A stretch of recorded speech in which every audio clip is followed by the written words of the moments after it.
Alam nyo, sa mga taon na nagtatrabaho ako sa gobyerno, innovation comes from people.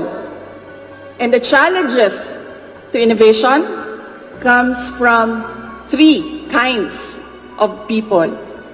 Una, yung mga masisira ang kanilang negosyo.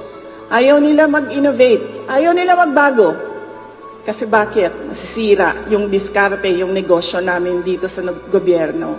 Pangalawa, yung mga taong takot. Ay, hindi namin alam yan. Huwag yan, mahihirapan tayo niyan. At pangatlo, yung mga tao na ayaw ng pagbabago.